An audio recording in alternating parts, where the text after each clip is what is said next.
இரட்சகர் மீட்பெருமான நசரேன் ஆகிய கிறிஸ்து இயேசுவின் நாமத்திலே உங்கள் யாவருக்கும் இரட்சணிய கொம்பு ஊழியத்தின் சார்பில் புத்தாண்டு நல்வாழ்த்துக்களை நான் தெரிவித்துக் கொள்கிறேன். இது 2026 வருடத்துடைய வாக்குத்தத்தமான செய்தி.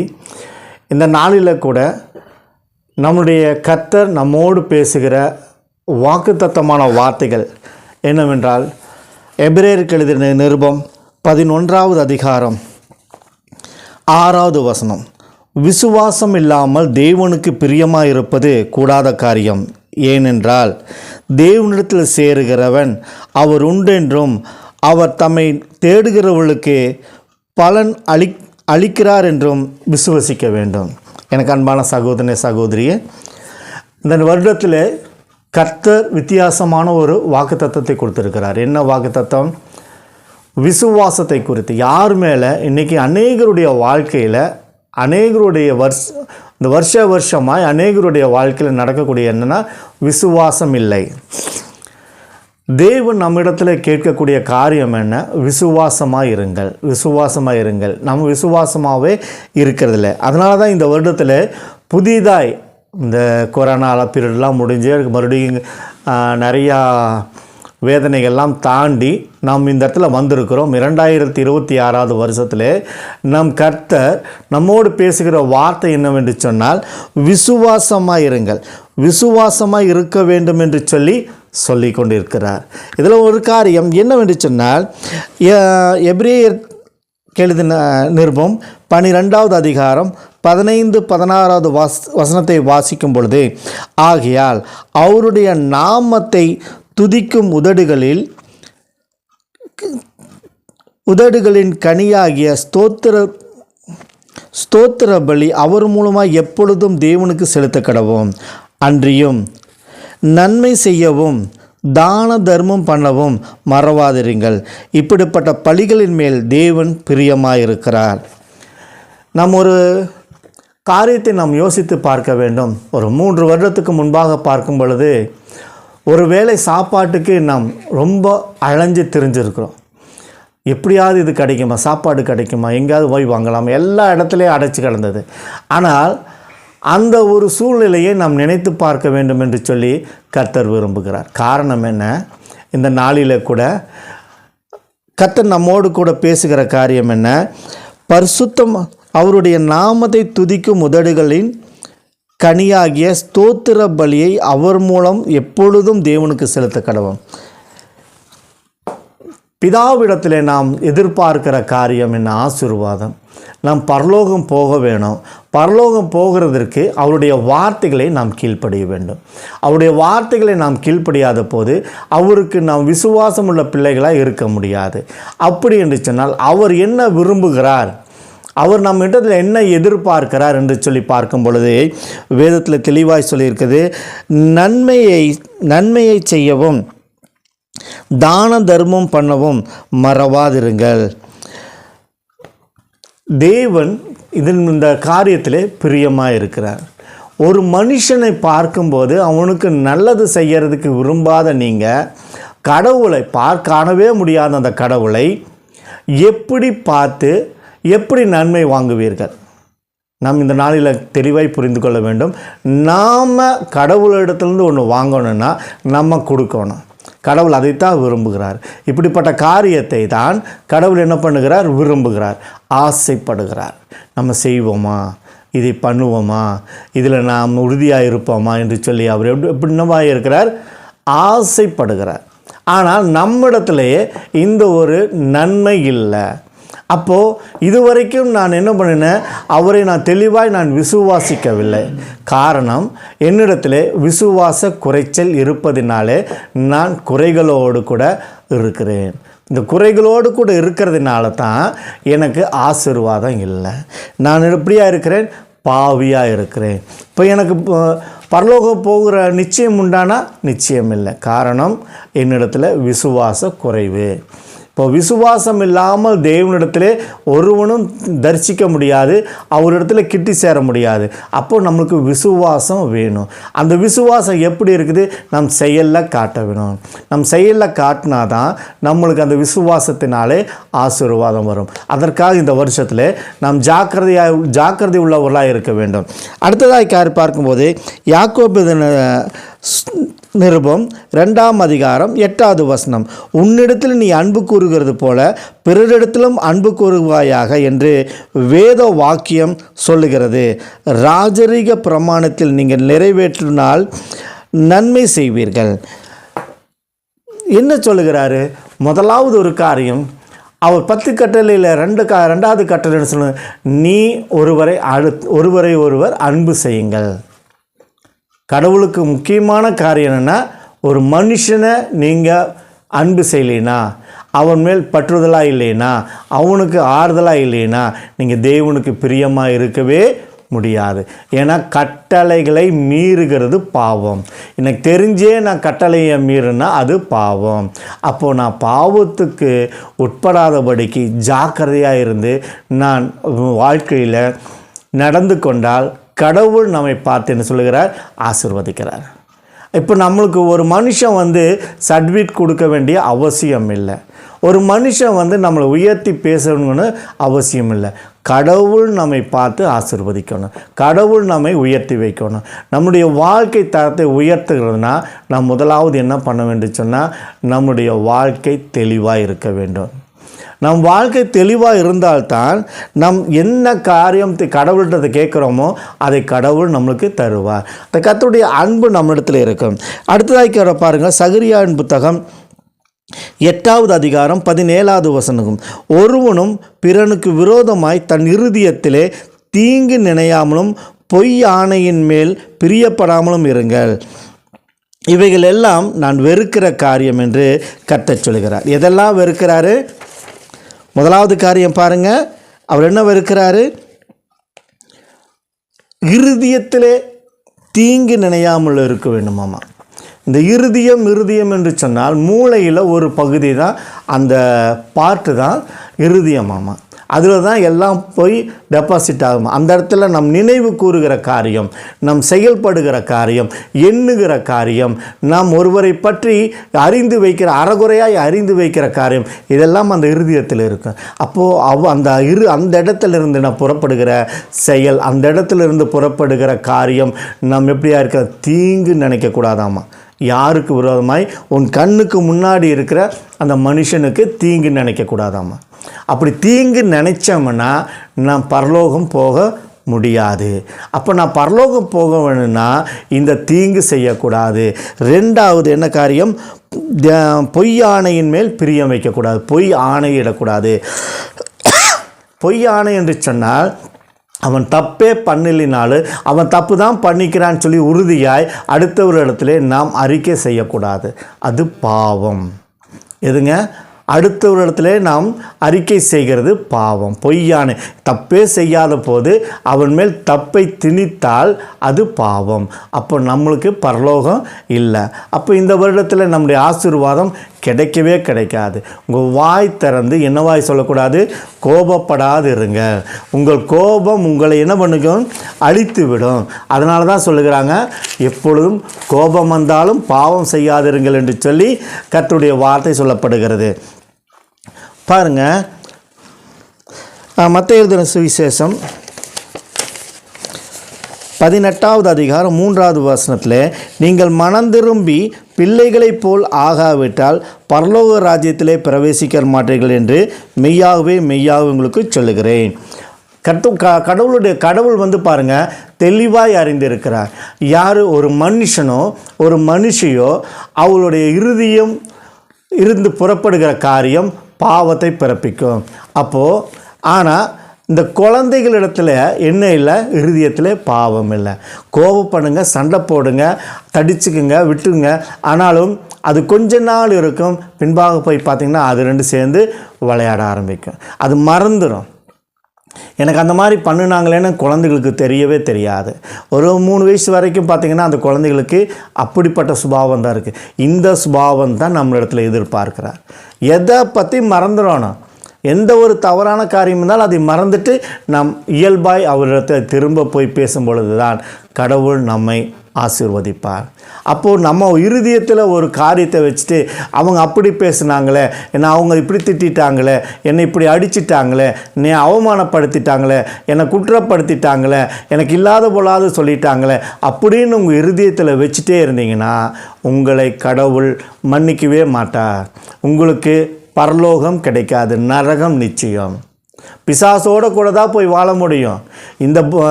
இந்த மனநிலை உங்களிடத்துலேருந்து மாறுனா மட்டும்தான் கடவுளோடு வாழ முடியும். ஜாக்கிரதையாக இருங்க. இல்லைன்னு வச்சுக்கோங்க, இந்த எண்ணம் இருந்துச்சுன்னா உங்களால் நிம்மதியாகவே இருக்க முடியாது. உங்களுக்கு சந்தோஷம் கிடைக்கவே கிடைக்காது. அதனால் ஜாக்கிரதையாக இருங்க. பாருங்கள், பிலிப்பியருக்கு எழுதின நிருபம் 1ஆம் அதிகாரம் 20வது வசனமும் 21வது வசனம். நான் ஒன்றிலும் வெட்கப்பட்டு போகாமல் எப்பொழுதும் போல இப்பொழுதும் மிகுந்த தைரியத்தோடு ஜீவனையாகிலும் சாவினாகிலும் கிறிஸ்து என் சரீரத்திலே மகிமைப்படுவார் என்று எனக்கு உண்டாயிருக்கிற வாஞ்சைக்கும் நம்பிக்கைக்கும் தக்கதாய் அப்படி முடியும். கிறிஸ்து எனக்கு ஜீவன், சாவு எனக்கு ஆதாயம். பாருங்கள், இந்த பிலிப்பியர் புத்தகத்தில் சொல்லப்படுகிற காரியத்தை பார்க்கும் பொழுது ஒரு காரியம் பாருங்கள், மிகுந்த தைரியத்தோடும் ஜீவனாகிலும் சாவாகிலும் கிறிஸ்து என் சரீரத்திலே மகிமைப்படுவார் என்று உண்டாயிருக்கிற வாஞ்சைக்கும் நம்பிக்கைக்கும் தக்கதாய் அப்படி முடியும். வாஞ்சைக்கும் நம்பிக்கைக்கும். அப்போது நாம் எங்கூட இயேசு இருக்கிறார் அப்படின்னு சொல்கிறதுக்கு காரணம் என்ன?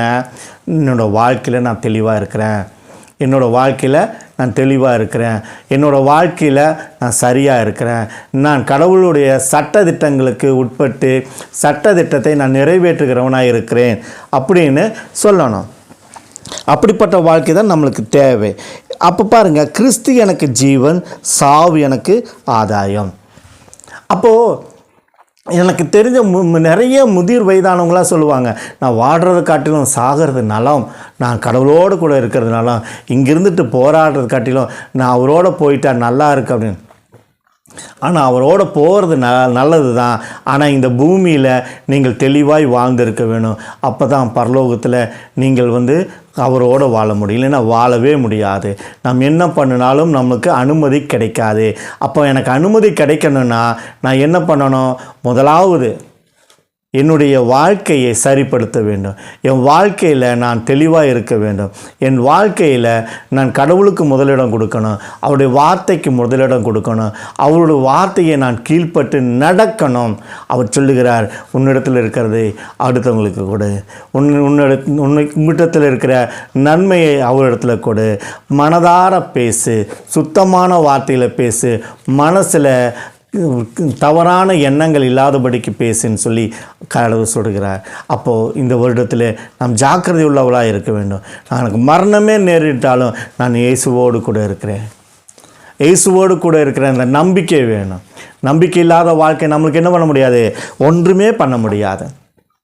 நான் வாழ்ந்து வீண். இந்த இத்தனை வருஷம் வாழ்ந்தேன், நான் 50-60 வருஷம் வாழ்ந்ததெல்லாம் வீண்.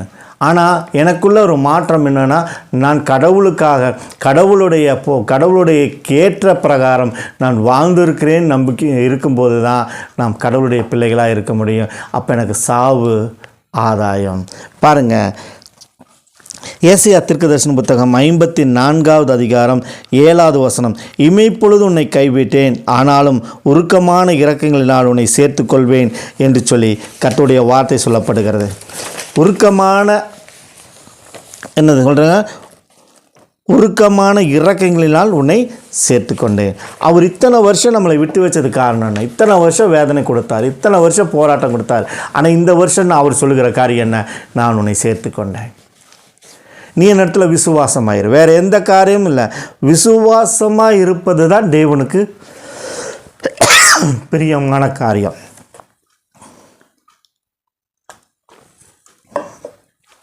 அப்போது நான் விசுவாசமாக இருப்பதுக்கு என்ன செய்யணும்? அவருடைய வார்த்தையை நான் கீழ்ப்படிய வேண்டும். அந்த வார்த்தைக்கு கீழ்ப்பட்டு நான் செயல்படுத்துகிறவனாக இருக்க வேண்டும். நான் செயல்படுத்தலைன்னா வாழ்க்கை எனக்கு இல்லை, வாழ்க்கை எனக்கு வேஸ்ட்டு. இந்த வாழ்க்கையில் நான் வாழ்ந்து பிரயோஜனம் இல்லை. அப்போது எனக்கு இந்த வாழ்க்கையில் நான் பிரயோஜனம் உள்ளவனாக இருக்க வேணும்னா முதலாவது காரியம் என்னுடைய வாழ்க்கை மாற வேண்டும். இந்த வருடத்தில் 2026 வருடத்தில் நான் கர்த்தருடைய பிள்ளையாய் மாறணும்னா முதலாவது நான் மாறணும். நான் மாறவே ஆசைப்படணும். நான் மாற ஆசைப்படலைன்னா எக்காரணத்தை கொண்டும் நம் கடவுள் பிள்ளைகளாக இருக்க முடியாது, நம் பரலோகம் போக முடியாது. கடவுள் சொல்கிறாரு, ஆண்டவனே ஆண்டவனே என்று சொல்லி கூப்பிடுகிறவன் எல்லாரும் என்னிடத்துல வர முடியாதுன்னு சொல்கிறார். அப்போது கடவுள்னு சொல்லி சொல்கிறதெல்லாம் வீணாயிரும். நீங்கள் உங்கள் வாழ்க்கையில் அப்படி சொல்ல வேண்டிய அவசியமே இல்லை. உங்கள் வாழ்க்கையை சீர்படுத்துங்க, உங்கள் வாழ்க்கையை செப்பனிடுங்க, உங்கள் வாழ்க்கையை கடவுளுக்கு ஏற்ற பிரயோஜனமுள்ள வாழ்க்கையை மாற்றுங்க. அப்போ இந்த 2026 வருஷத்தில் கடவுளுடைய நன்மையான காரியத்தை நீங்கள் பார்க்க முடியும். இந்த வருடத்துடைய வாக்கு தத்தம் நமக்கு சொல்லப்படுகிறது. விசுவாசம் இல்லாமல் தேவனுக்கு பிரியமாக இருப்பது கூடாத காரியம். ஏனெனில் தேவனிடத்தில் சேருகிறவர் அவர் உண்டென்றும் அவர் தம்மை தேடுகிறவர்களுக்கு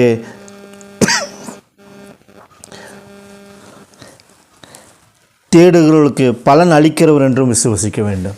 அவரை தேடினா நம்மளுக்கு நன்மை உண்டாகும். இதுதான் இந்த வருடத்துடைய வாக்கு தத்தம். இந்த வருடத்தினுடைய வாக்கு தத்தத்தை கேட்ட நமக்கு என்ன ஆசீர்வாதம்? இந்த வருடத்தினுடைய ஆசீர்வாதம் நமக்கு தெரியணும்.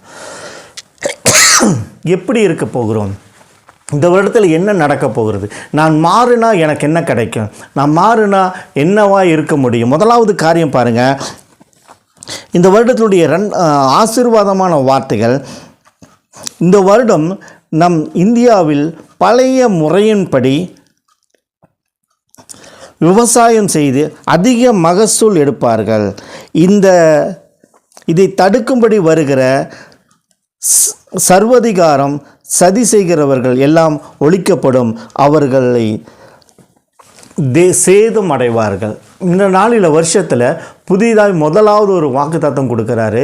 என்னென்னு கேட்டால், இந்த இந்திய தேசத்தில் பழைய முறைப்படி, இந்த கெமிக்கல்லாம் இல்லாமல் பழைய முறைப்படி எங்கெங்கெல்லாம் விவசாயம் பண்ணுகிறார்களோ அங்கெல்லாம் ஆசீர்வாதம் நிலைக்கும் என்று சொல்லி, அங்கே அறுவடை மிகுதியாய் வரும் என்று சொல்லி கடவுள் சொல்லுகிறார். அதனால் இந்த வருடத்தில் அந்த ஆசீர்வாதத்தினால நன்மைகள் கிடைக்கும் என்று கடவுள் சொல்லுகிறார்.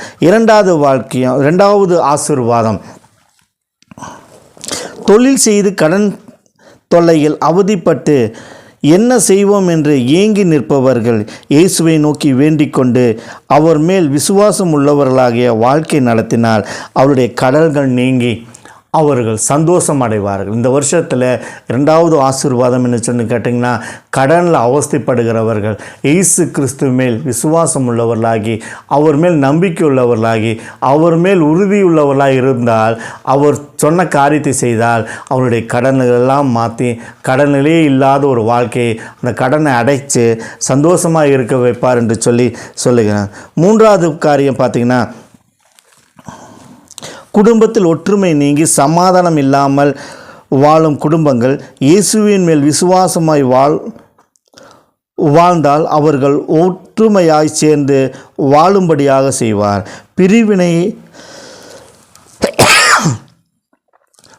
பிரிந்து போனவர்கள் ஒன்றாய் சேர்ந்து வாழ்வார்கள் என்று சொல்லி ஆசீர்வதிக்கிறார். காரணம் என்ன? இந்த பழைய வருடங்களில் பார்க்கும் பொழுது நிறைய இடத்துல சண்டை சச்சரவு, நீயா நானான்னு சொல்லி போட்டி மனப்பான்மையிலே இருக்கிறாங்க. அப்படி போட்டி மனப்பான்மையிலே இருந்து பிரிந்து போகலாம் என்று சொல்லிக்கூட வாழுகிற அந்த ஜனங்களுக்கு கடவுள் சொல்லுகிற காரியம், இணைந்து வாழ்வார்கள், குடும்பமாய் ஒன்றாய் சேர்ந்து வாழ்வார்கள்.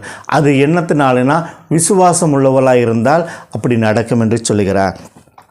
அடுத்த ஒரு ஆசீர்வாதம் பாருங்கள், அநேக குடும்பங்களில் குழந்தைகள் இல்லாமல் இருப்பவர்களுக்காக குழந்தைகள் கிடைக்கும்.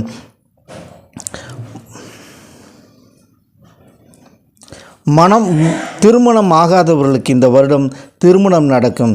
இயேசுவின் மேல் உருக்கமான விசுவாசமாய் பற்றி கொண்டு வாழ்கிறவர்களுக்கு இந்த வருடத்திலே குழந்தை பாக்கியமும் கிடைக்கும். இன்னொரு காரியம் பார்த்திங்கன்னா, அவர்கள் திருமண தடை, எனக்கு மூதாதையனால் திருமண தடை, என்னாலேயே திருமண தடை, எனக்கு சரியான மனைவி அமைய மாட்டேங்குது, நான் எதிர்பார்க்கறது கிடைக்க மாட்டேங்குது என்று சொல்லி கவலைப்பட்டு வாழ்ந்து கொண்டு இருக்கிறவங்களுக்கு திருமணத்தை கர்த்தர் இந்த வருடத்தில் நடத்தி வைப்பார். அதற்கு ஒரு காரியம், நீங்கள் விசுவாசம் உள்ளவர்களாக இருக்க வேண்டும். அதுதான் இந்த வருடத்துடைய வாக்குத்தத்தம். அடுத்ததாக கூட பார்க்கணும், இயேசுவின் மேல் விசுவாசத்திற்கு குடும்பத்தில் வயதாகி வியாதியில் பிடியில் கஷ்டப்படுகிறவர்களுக்கு கர்த்தருக்குள் நித்திரை அடைவார்கள்.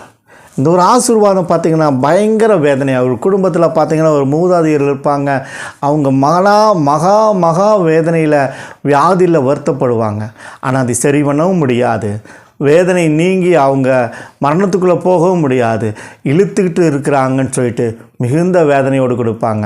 அந்த குடும்பத்துக்கு சமாதானம் கடவுள் அவர்களை எடுத்துக்கொள்வேன் என்று சொல்லி இந்த வருடம் வாக்கு பண்ணுகிறார்.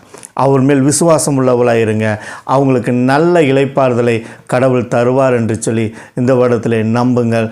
அவரை கடவுள் எடுத்துக்கொள்வார். அடுத்த ஒரு காரியம் பாருங்கள், உண்மையாக இயேசுவை நம்பி வாழ்பவர்களுக்கு பணத்தை நம்பி வாழ்பவர்களுக்கும் ஒரு வித்தியாசத்தை காண்பிப்பார். இந்த வருடத்தில் இயேசு கிறிஸ்து தெளிவாய் சொல்கிறார், பணத்தினாலே நான் நிம்மதியாக இருக்கிறேன் என்று சொல்கிறவர்களாம் பணத்தினால் வேதனைப்படுகிற ஒரு வாழ்க்கை இந்த வருடத்தில் நடக்கும். பணம் இல்லை, நான் கஷ்டப்பட்டு தான் இருக்கிறேன், ஆனாலும் நான் இயேசுவை நேசிக்கிறதுனால நான் இன்பமாக இருக்கிறது, என்னுடைய தேவைகள் சந்திக்கப்படுகிறது, எனக்கு எல்லா தேவைகளும் கிடைச்சிருச்சு, நான் நல்லா இருக்கிறேன்னு சொல்லக்கூடிய அந்த காரியத்தை இந்த வருடத்தில் நாம் பார்க்க முடியும். இந்த வருடத்தில் நடக்கும் எலெக்ஷனை குறித்து பார்க்கும்போது நாம் பெரிய மாற்றத்தை காணப்போகிறோம். ஆனால் இந்த வருடத்தில் இயேசுவுக்கு ஒரு ஜெயக்கொடி உருவாகும். இந்த தமிழ்நாட்டில் நடக்கக்கூடிய எலெக்ஷனில் ஒரு பெரிதான ஒரு மாற்றம் உண்டாகும். அதனால் இயேசு கிறிஸ்துவுக்கு கொடியேற்றப்படுகிற ஒரு நன்மையான காரியம் உருவாகும். இதில் நாம் இயேசுடைய நாமம் மகிமைப்படும்படிக்கு இந்த எலெக்ஷன் நடக்கும். அதனால் இந்த எலெக்ஷன் ஒரு வித்தியாசமான எலெக்ஷனாக இருக்கும் என்று சொல்லி கர்த்தர் சொல்லுகிறார்.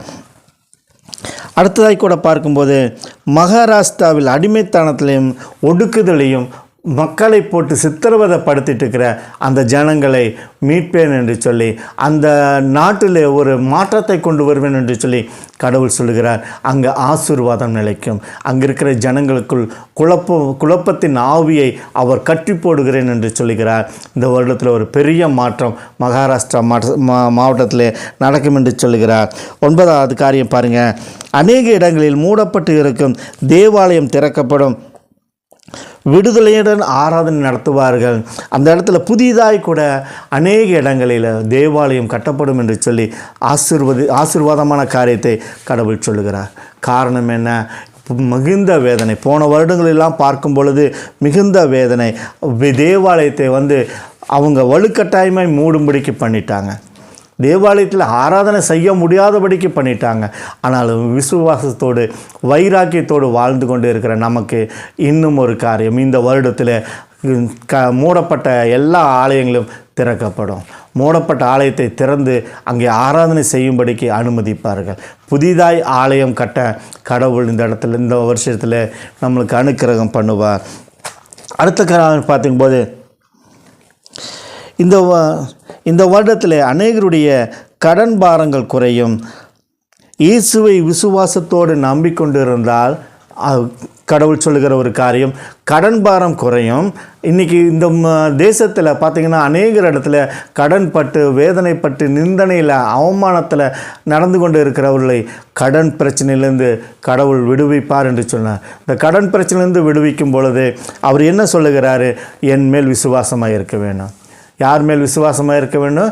அவர் இயேசு கிறிஸ்துவ மேல் விசுவாசமாக இருந்தால் அவர் கடன் பிரச்சனையிலிருந்து மாற்றி தருவார் என்று சொல்லி இந்த வருடத்தில் சொல்லுகிறார்.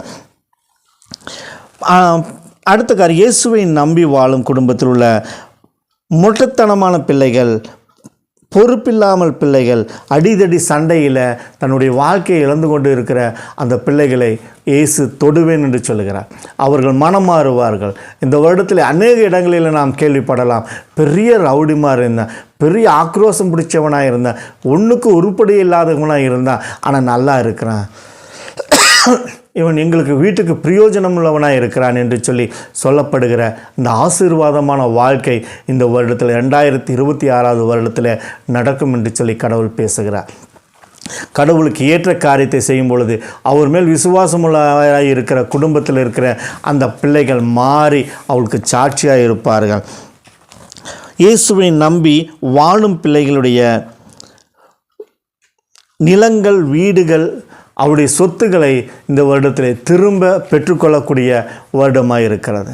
இந்த வருடத்தில் பார்க்கும் பொழுது பார்த்திங்கன்னா நிறையா பேருடைய கிறிஸ்துவங்கன்னு சொன்னாலே அவனுடைய வீடுகள், நிலங்கள் பறிக்கப்படுகிறது. இது எல்லாத்தையும் மாற்றி இது எல்லாத்துலேயும் இருந்து நம்மளுக்கு விடுதலை தருவார் என்று சொல்லி இந்த வருடத்தில் வாக்கு பண்ணுகிறார். அவர் மேல் விசுவாசம் உள்ளவர்களாகி நம்பி அவருக்காய் உறுதியாய் நில்லுங்க. உங்களுடைய இடமும் வீடும் உங்களுக்கு திரும்ப கிடைக்கும் என்று சொல்லி கடவுள் சொல்லுகிறார். அநேகருடைய இழந்து போன குழந்தைகளை மீட்கப்படும் என்று சொல்லி இயேசு இந்த வருடத்தில் சொல்லுகிறார். அவர் மேல் விசுவாசமாக இருங்க. இந்த வருடத்தில் குழந்தைகளை மிஸ் ஆகியிருப்பாங்க. போன வருஷம், முந்தின வருஷம் அப்படிலாம் பார்த்திங்கன்னா தன் குழந்தைகளை மிஸ் பண்ணியிருப்பாங்க. எங்கேயாவது வெளியில் போகிறாங்க, ஊருக்கு போனாங்க, தொலைஞ்சு போயிடுச்சு, கிடைக்கல, யாரோ வந்து தூக்கிட்டு போயிட்டாங்க அப்படிங்கிறத இந்த வருடத்தில் அந்த குழந்தைகள் எல்லாம் மீட்கப்படும். அவர்களெல்லாம் உங்களுக்கு கிடைப்பார்கள். இயேசு கிறிஸ்துவின் மேல் விசுவாசம் உள்ளவர்களாகி அவர் மேல் நம்பிக்கை உள்ளவர்களாக இருந்தீங்க, உங்கள் வீடு தேடி குழந்தைகள் வருவாங்கன்னு சொல்லி கர்த்தர் சொல்லுகிறார். அடுத்த காரியம், இயேசுவுக்காக அநேக ஆத்துமாக்களை அறுவடைப்படுத்தும் வருடமாக இந்த வருடம் இருக்கும். தைரியமாக ஊழியம் செய்ய முடியும். தைரியமாய் இந்த வருடத்தில் நாம் இயேசு கிறிஸ்துவின் மேல் விசுவாசம் உள்ளவர்களாக இருக்க முடியும். இயேசு கிறிஸ்துவின் மேல் நம்பிக்கையுள்ளவர்களாக இருக்க இந்த வருடத்தில் பார்த்திங்கன்னா அநேக இடத்துலேருந்து இயேசு கிறிஸ்துவை ஆராதிக்கும்படிக்கு வருவார்கள், விடுதலையோடு வருவார்கள். அவர்கள் விடுதலை அடைந்து கடவுள் மேல் விசுவாசம் உள்ளவர்களாகி தரித்திருப்பார்கள் என்று சொல்லப்படுகிறது. இந்த வருடத்தில் இந்த 14 காரியங்களை இயேசு கிறிஸ்து ஆசீர்வாதமாக சொன்னார். இன்னும் அநேக ஆசீர்வாதங்களை சொன்னார், சொல்லிக்கொண்டே இருக்கலாம். ஆனால் இந்த வருடத்தில் அநேக ஆசீர்வாதங்கள் இருக்கிறதை காட்டிலும் அநேக வேதனைகளும் இருக்கிறது. அநேக வேதனைகள் தான் நாம் என்னப்படுகிறது, ஒடுக்கப்படுகிற காரியமாக இருக்கிறது. நாம் இன்னுமாய் இயேசுவின் மேல் விசுவாசம் உள்ளவர்களாக இருக்க வேண்டும் என்று சொல்லி அவர் எதிர்பார்க்கிறார். பாருங்கள், இந்த வருஷத்தினுடைய நடக்கக்கூடிய தீமைகள் தேவ தீர்மானங்கள், தேவ தண்டனை, கடவுள் தருகிற தண்டனை இருக்கிறது. நிறைய காரியங்கள் பார்க்கும் பொழுது கஷ்டமாக இருந்தது. இந்த வருடத்தில் பார்க்கும்போது முதலாவது காரியம், ரயில் விபத்துகள் கோரமாக இருக்கும். ரயில் விபத்துகள் கோரமாக இருக்கும். இந்த வருடத்தில் நேருக்கு நேர் மோதி ரயில்கள் சின்னாபின்னம் ஆகிறதை பார்க்க முடியும், கேட்க முடியும். அதை நம் மனதில் கொண்டு போக முடியாத அளவுக்கு கோரமான ரயில் விபத்துகள் இருக்கும் என்று சொல்லப்படுகிறது. இரண்டாவது, அடுத்த காரியம் பார்க்கும்பொழுது ட்ரெயினில் இருக்கிற பாதி பெட்டி அந்து போகிற மாதிரியும், இல்லை கால்வாசி பெட்டி அந்து போகிற மாதிரியும், இது அந்த பெட்டிக்குள்ளே இருக்கிறவங்களும் உணர முடியும், வெளியிலிருந்து பார்க்குறவங்களும் அதை பார்த்து பதற்றம் அடையக்கூடிய நிலைமையில் அந்த ரயிலில் நடக்கக்கூடிய சம்பவங்கள் நடக்கும் என்று சொல்லி கடவுள் சொல்லுகிறார். அடுத்த ஒரு காரியம் பாருங்கள், வானிலை விஷயங்களிலே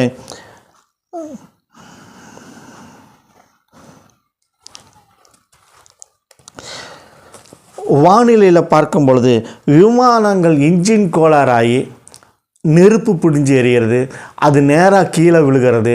இது எல்லாம் இந்த வருடத்தில் நிறைய நடக்கும். அநேக இடங்களில் பார்க்க முடியும். அநேக நாடுகளில் கூட இந்த மாதிரி ஒரு காரியம் நடக்கும். இன்ஜின் கோளாறுனால அந்த விமானம் தீப்பிடிச்சு எரிகிறதையும், அந்த இன்ஜின் கோளாறினால் ஏறின விமானம் டக்குன்னு இறங்கி தடுமாறி இறங்கிறதையும் இந்த வருடத்திலே பார்ப்பார் என்று சொல்லி கடவுள் சொல்லுகிறார்.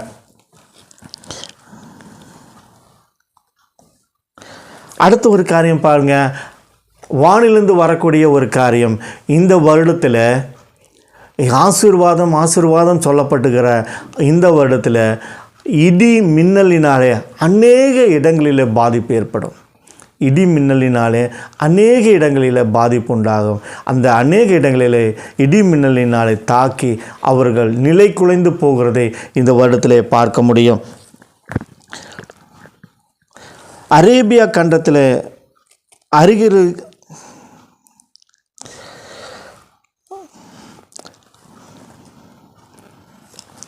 அரேபியா கண்டத்தில் இருக்கிற அந்த ஜனங்கள் மக்கத்தில் பார்க்கும்போது மிகுந்த சஞ்சலமும் தவிப்பும் உண்டாகும், சண்டை சச்சரவுகள் உண்டாகும்.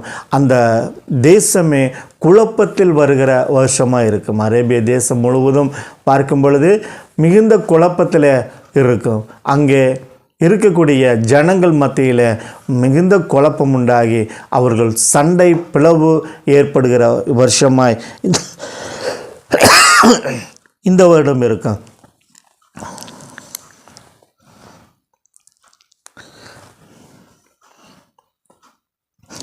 தைவான், குறிப்பாக இந்த தைவான் தேசத்தில் இருக்கக்கூடிய காரியம் பார்த்தீங்கன்னா மிகுந்த பொருள் சேதம் ஆகும்,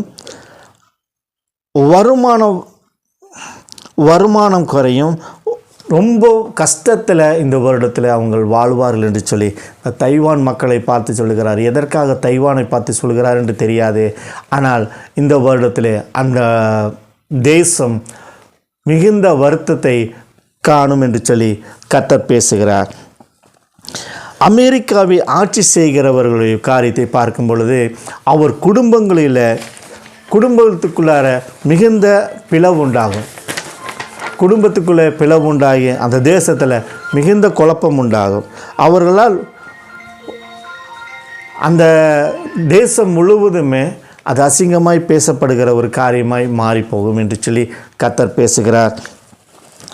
பாருங்கள், இந்தியாவில் மதவெறி பிடிச்சு அலைகிற கூட்டத்தில், இந்தியாவில் மதவெறின்னு சொல்லிட்டு ஒரு கூட்டம் இருக்குது.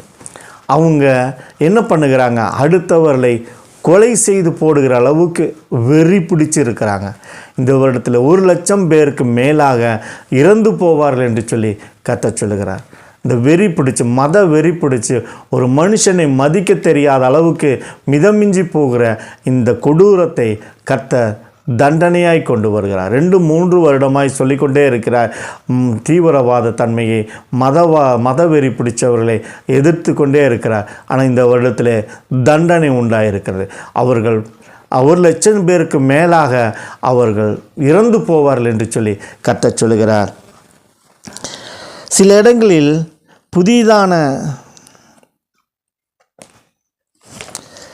புதிதான ஒரு வகையான காய்ச்சல் வருகிறது. இந்த வருடத்தில் புதிதான ஒரு காய்ச்சல் ஒன்று வருகிறது. அது மிகுந்த வேகமாய் பரவும் என்று சொல்லி கர்த்தர் சொல்கிறார். ஆனால் அந்த காய்ச்சலை ஒரு சில மாதத்திற்குள்ளாகவே கட்டுப்பாடுக்குள் கொண்டு வர முடியும் என்று சொல்லி கர்த்தர் சொல்கிறார்.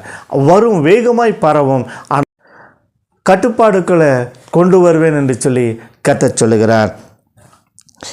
பாருங்கள், அடுத்தது பாருங்கள், சில இடங்களில் புதிதான காய்ச்சல் வருகிற அந்த காரியத்தை நாம் ஜாக்கிரதையாக இருக்க வேண்டும். வாலிப தம்பிகள் இந்த வருடத்தில் அவர்களுக்கு கோரமான காரியம், தன்னைத்தானே அழித்து கொள்ளும்படிக்கு நெருப்பு வைத்து தன் சரீரத்தை அழிக்கும்படிக்கு அவர்கள் முற்படுவார்கள் என்று சொல்லி கர்த்தர் சொல்கிறார். ஜாக்கிரதையாயிருங்க. தாய் தகப்பன்மாரே, உங்களுடைய வாலிப பிள்ளைகளை பார்த்து கொள்ளுங்கள். ஏனென்று சொன்னால் இந்த வருடம் கோரமாக இருக்கிறதுனால அவர்கள் தன்னைத்தானே அழிக்கும்படிக்கு என்ன பண்ணுகிறாருங்க, நெருப்பு வச்சுக்கிறாங்க, தன் சரீரத்துக்கு நெருப்பு வச்சுக்குவாங்க. அதனால் ஜாக்கிரதையாக இருங்க, அவளை பாதுகாத்து கொள்ளுங்கள். இந்த வருடத்தில் உங்களிடத்துல தான் இருக்குது, விசுவாசம் உள்ளவளாக இருங்க. அந்த குழந்தைகளுக்காக ஜெபம் பண்ணுங்கள். அப்போ தான் நம்ம என்ன பண்ண முடியும், அவர்கள் பாதுகாக்க முடியும். அடுத்த ஒரு காரியம் பாருங்கள், இந்த வருடத்தில் வரும் புயல் கோரமாக இருக்கும். பல தேசங்களில் சேதம் ஏற்படும். இந்த கடலில் புயலினாலே அந்த கப்பல் 2ஆய் பிளந்து மிதக்கிறதை கர்த்தர் எனக்கு காண்பித்தார். ரொம்ப கஷ்டம். புயல்னால் மாண்டு அந்த கப்பல் சேதமாகி கப்பலில் இருக்கிறவர்கள் தவிக்கிறதை இந்த எல்லா ஜனங்களும் பார்க்கும்படிக்கு அதை நடத்துவேன் என்று சொல்லி கர்த்தர் சொல்லுகிறார். நிலத்தில் விளையும் கனிமங்களை திருடுகிற ஒரு கூட்டம் உண்டு. நிலத்தில் நம்மளுடைய பூமியிலிருந்து கனிமங்கள், நல்ல விலையுயர்ந்த பொருட்களை திருடுகிற அந்த கூட்டத்தை மக்களும் சட்டமும் பிடித்து மிகவும் கொடூரமான தண்டனை அவர்களுக்கு கொடுப்பார்கள். இதில் நடந்து கொண்டு இருக்கிற அந்த திருட்டுத்தனத்தை கர்த்தர் இந்த வருடத்தில் முடிவுக்கு கொண்டு வரும் என்று சொல்லி, இந்த வருடத்தில் அவர்களை தண்டிப்பேன் என்று சொல்லி கர்த்தர் சொல்லுகிறார்.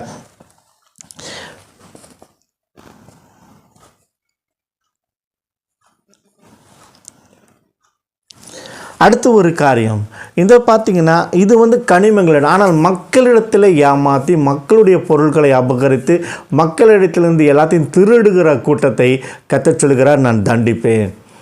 அவர்களும் மக்களிடத்திலும் சட்டத்திலும் மாட்டிட்டு மிகுந்த ஒரு வேதனைக்கு உண்டான தண்டனையை பெறுவார்கள் என்று சொல்லி இதை சொல்லுகிறார். அதனால் இந்த வருடத்தில் இந்த தவறான செயல்பாடில் இருப்பவர்கள், அடுத்தவர்களை வேதனைப்படுத்தும்படி இருக்கிறவர்களை கர்த்தர் தண்டிப்பேன் என்று சொல்லி கர்த்தர் சொல்லுகிறார். பாருங்கள், இந்த வருடத்தில் இன்னொரு காரியமும் சொல்லப்படுகிறது. என்ன ஒன்று சொன்னால், நம்முடைய வாழ்க்கையில் ஒரு பெரிதான காரியம், நாம் எந்த ஆயுதத்தை எடுப்போமோ அந்த ஆயுதத்தினாலே நமக்கு தண்டனை உண்டா. ஒரு கத்தி எடுத்து ஒருத்தனை குத்த போகிறக்காக போகிறான்னா அந்த கத்தினால நம்மளுக்கு தண்டனை இருக்குது. துப்பாக்கி எடுத்துகிட்டு போகிறாங்களா அந்த துப்பாக்கினால நமக்கு தண்டனை இருக்குது. எந்த ஒரு மனுஷன் ஒரு ஆயுதத்தை நம்பி போகிறானோ அந்த ஆயுதத்தினாலே அவனுக்கு அழிவு உண்டாகும், அந்த ஆயுதத்தினால் அவனுக்கும் தண்டனை உண்டாகும். அதனால் ஆயுதத்தை நம்பாதீர்கள், கடவுள் மேல் விசுவாசம் உள்ளவர்களாக இருங்கள். கடைசியாய் பார்க்கும் பொழுது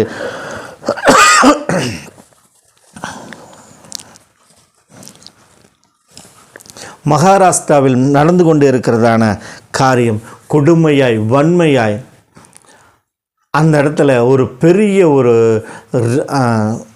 சஞ்சலத்தை உண்டாக்கக்கூடிய, மனவேதனை உண்டாக்கக்கூடிய அந்த அடிமைத்தனத்தினுடைய காரியத்தை இந்த இடத்துல கோரமாக இருக்கும் என்று சொல்லி கடவுள் சொல்லுகிறார். அதற்கு ஆசீர்வாதத்தையும் கொடுத்திருக்கிறார். ஆனால் கோரமான காரியங்கள் நடக்கும் என்று சொல்லி கடவுள் சொல்லியிருக்கிறார். நீங்களும் நாமும் ஒவ்வொரு நாளும் ஜெபிக்கும் பொழுது மகாராஷ்டிரா ஜனத்துக்காக நாம் ஜெபிக்க வேண்டும்.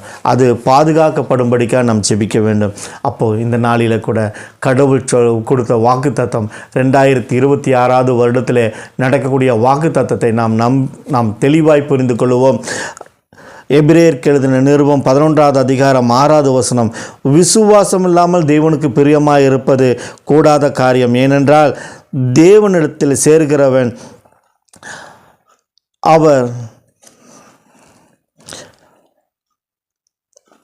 அவர் உண்டு என்றும் அவர் நம்மை தேடுகிறவர்களுக்கு பலன் அளிக்கிறவர் என்றும் விசுவசிக்க வேண்டும்.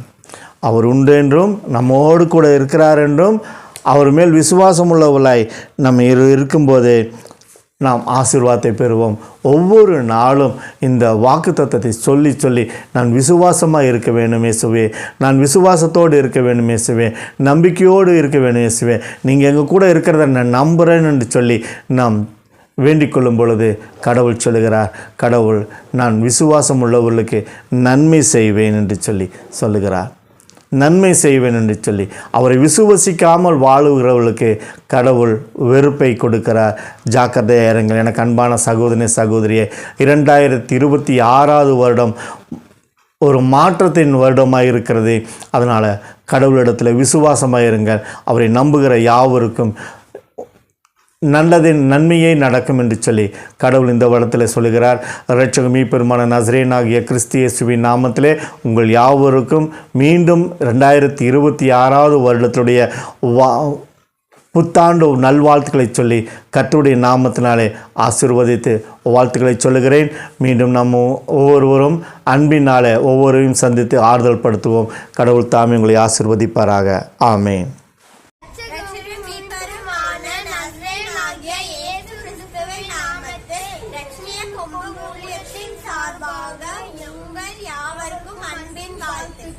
கர்த்தருடைய தாசன் பாஸ்டர் எம்.கே. ஜோசப் அவர்கள் உங்களுக்காக கர்த்தருடைய வார்த்தையை அறிவிக்கிறார்.